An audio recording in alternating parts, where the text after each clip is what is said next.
बड़ा ही जद्दोजहद के बाद एक चेहरा सामने उभर के आया, अजय दुबे जी। कांग्रेस को काफी लंबा संघर्ष करना पड़ा इस चेहरे को लाने के लिए। 2024 विधानसभा चुनाव धनबाद की सीट के लिए कांग्रेस प्रत्याशी अजय दुबे ने आज नामांकन किया। कहा जाता है कि उम्मीदों पर खरा उतरने की होगी कांग्रेस की सबसे बड़ी कोशिश। मगर सवाल ये है कि इनके साथ जो टक्कर में है वो है राज सिन्हा जी। अब देखना यह है कि इन दोनों में बाजी कौन मारता है। जनता जनार्दन का उम्मीद कहीं और है। अब अजय दुबे कहां पे खड़े होकर के जनता का समर्थन प्राप्त कर सकते हैं। धनबाद विधानसभा सीट के लिए कांग्रेस प्रत्याशी अजय दुबे ने नामांकन किया है। इस दौरान उन्होंने अपनी प्राथमिकताएं भी बताई। धनबाद विधानसभा से कांग्रेस उम्मीदवार अजय दुबे का इस दौरान उन्होंने अपनी प्राथमिकताएं बताई। बता दें कि झारखंड कांग्रेस में अंतिम समय में धनबाद विधानसभा सीट में प्रत्याशी की घोषणा की थी। जनता का आशीर्वाद मिला तो यह काम करेंगे। नामांकन के बाद कांग्रेस प्रत्याशी अजय दुबे ने मीडिया से बातचीत करते हुए कहा कि इससे बड़ी दुर्भाग्य की बात कुछ नहीं हो सकती है कि हमें जिसने जनप्रतिनिधि बनाया उसे चुनाव के बाद भूल जाते हैं। अगर यहाँ की जनता हमें अपना आशीर्वाद देती है तो सभी मूलभूत समस्याओं का हम समाधान करेंगे। वर्तमान में स्टेशन से बैंक मोड़ जाने के लिए लोगों को सोचना पड़ता है। उन्हें कहा कि मैं समझता हूं कि निष्ठा और ईमानदारी पूर्वक कार्य किया गया होता तो शायद आज यह समस्या उत्पन्न नहीं होती। बहरहाल हर नेता अपना कोई ना कोई दावा पेश करेगा ही, और जरूरत भी है जनता का समर्थन प्राप्त करना है तो जनता के सामने उन्हें अपने वादे को दोहराना भी होगा और जीतने के बाद पूरा करना ही होगा। आइए देखते हैं एक रिपोर्ट हमारे संवाददाता चंदन पॉल धनबाद से। पार्टी ने जो हम पर विश्वास जताया है उसका मुख्य कारण है कि जिस क्षेत्र में हम रह रहे हैं उस क्षेत्र के जन का विकास, यहाँ की जो समस्याएं हैं उसका समाधान। और मैं समझता हूँ कि इससे ज़्यादा दुर्भाग्यपूर्ण बात नहीं हो सकता कि हम जनप्रतिनिधि बने, जिनके माध्यम से बने, जिनकी ताकत पे बने, उनकी समस्याओं को भूल जाते हैं। बहुत दुखद है ये। हम जब यहाँ की जनता, यहाँ के हमारे भाई, हमारे साथी, हमारी बहन, माँ हमें अपना आशीर्वाद देंगी तो मेरी पहली प्राथमिकता होगी कि पिछले बरसों से जो यहाँ की स्थानीय समस्याएं हैं, मूलभूत समस्या, बहुत बड़ी मूलभूत समस्या है। आप यहाँ से स्टेशन से बैंक मोड़ जाने के बारे में 100 बार सोचना होता है कि हम निकले कि नहीं निकले। और मैं समझता हूँ कि यदि निष्ठा से, ईमानदारी से इस पर चिंतन किया जाता, आम लोगों की इस समस्या के बारे में गंभीरता से विचार किया जाता तो ऐसा बहुत कठिन कार्य नहीं था।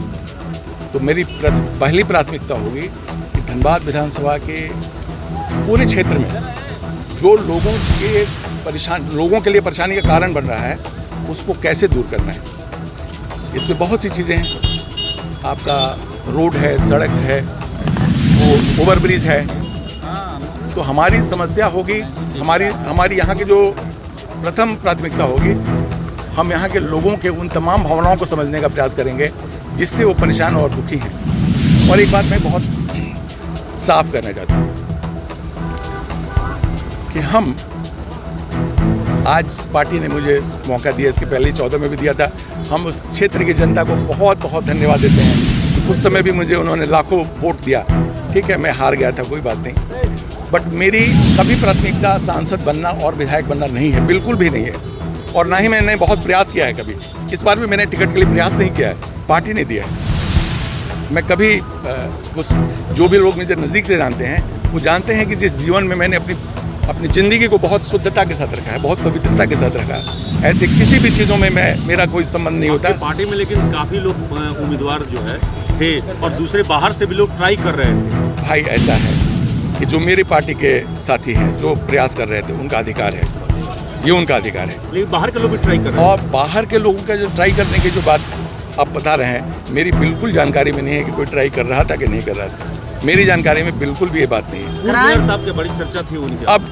अब जो सबसे बड़ी बात है वो ये है कि हम जिस क्षेत्र में रहते हैं उस क्षेत्र में रहने वाले लोगों की जितनी वैसी समस्याएं जिसका निदान जनप्रतिनिधि कर सकता है, मैं उसमें कोई कंप्रोमाइज़ नहीं करने वाला हूँ। क्राइम का जो ग्राफ है, मैं उसमें कोई कंप्रोमाइज़ नहीं करूँगा और पूरी निष्ठा और ईमानदारी के साथ, पूरी हृदय से, पवित्र भाव से अंतिम कोशिश करूँगा कि वो ये महसूस करें कि निश्चित रूप से उनके लिए कोई आया है और सेवा करना चाहता है। राज के खिलाफ चूंकि मैदान में उतरे हैं, जो कि 2 बार पहले से वो विधायक रह चुके, तीसरे बार वो चुनाव मैदान में फिर से पार्टी ने उन पर भरोसा जताया है, तो राज से लड़ाई किस तरह से होगी? क्योंकि आमने सामने की फाइट। देखिए, एक बात हम बहुत स्पष्ट रूप से बताते हैं, हम किसी व्यक्ति विशेष के बारे में कोई मेरी प्रतिक्रिया होती नहीं है।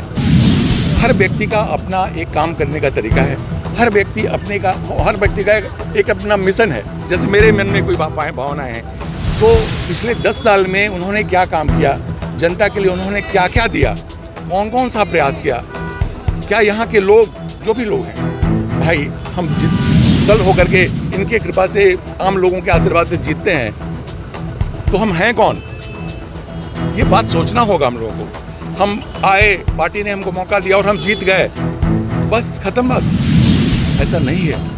हमें सोचना होगा कि उनसे हमारे क्या क्या, हमसे उनकी उम्मीदें हैं और हम उनके लिए क्या कर सकते हैं। मेरी नैतिक दायित्व है कि जिस क्षेत्र में जिन्होंने हमें चुना है उनके समस्याओं के लिए कम से कम ईमानदारी से प्रयास करें। हमारा दूसरा काम नहीं होना चाहिए, मेरा उद्देश्य दूसरा नहीं होना चाहिए। तो मैं आपसे बहुत साफ कहूँगा कि व्यक्तिगत रूप में मेरा कोई नहीं है आरोप। मेरा लाइफ, मैं इस विचार पर विश्वास नहीं करता। क्राइम का जो ग्राफ है वो काफी बड़ा हुआ, उस पर अब मैं ये जरूर कहूँगा कि डबल इंजन की सरकार भी थी तो भी थे वो, तो मैं नहीं समझता हूँ कि उन्होंने यहाँ के जनता के साथ जो कर सकते थे वो किए। क्राइम के ग्राफ को लेकर के क्या कहेंगे? बीजेपी हमेशा सवाल खड़ा करती रही है, उसको कैसे आप भाई बीजेपी, मैंने कहा ना, डबल इंजन की सरकार में भी वो विधायक थे और आज भी है। तो उन्होंने क्या प्रयास किया, कितना प्रयास किया, किन किन चीज़ों पे क्या प्रयास किया, ये तो वो जानते हैं। जहाँ तक क्राइम की बात है, निश्चित रूप से जिस क्षेत्र में हम रहते हैं या जिस ज़िले में हम रहते हैं, वहाँ के लोगों को किसी भी तरीके का कोई परेशानी नहीं हो, इस बात के लिए जिला प्रशासन को, सरकार को और जो वहाँ के जनप्रतिनिधि हैं उनको गंभीरता से विचार करना चाहिए। कुछ देरी हुई टिकट मिलने में उसका कुछ असर पड़ेगा क्या? नहीं, मैं बताता हूँ, हमारे यहाँ कोई देरी नहीं हुई। हमारे यहाँ इन्होंने कहा ना कि 8-7 कुछ उम्मीदवार थे हमारी पार्टी में, तो मेरी पार्टी बहुत निष्पक्षता से जांच करती है। टिकट देने के पहले वो चिंतन, मंथन, मनन और ये उसका प्रयास होता है कि उस व्यक्ति को टिकट दिया जाए जिसको वो लगता है कि वो ऐसा नहीं कि बाकी लोग योग्य नहीं थे, बाकी लोग भी योग्य थे, तो उन्होंने जो मंथन किया उस पर कुछ समय लगा, बट मैं नहीं समझता हूँ कि बहुत जी स्वच्छ छवि के कारण आपका काम आया, इसलिए आप आगे आए, स्वच्छ छवि के वजह से। भाई स्वच्छ छवि हमारी है कि नहीं, ये तो आम भाई हमारे परिवार के लोग करेंगे, आम जनता करेगी। हम अपने बारे में ऐसा अभी जीत के प्रति कितने आश्वस्त हैं आप? यदि आप हमारी बात करेंगे तो मैं आपसे बताना चाहता हूँ कि जो मेरे तमाम क्षेत्र के लोग हैं उनका विश्वास मेरे प्रति जो है वो मैं जानता हूँ और वो जानते हैं। धन्यवाद। चलिए।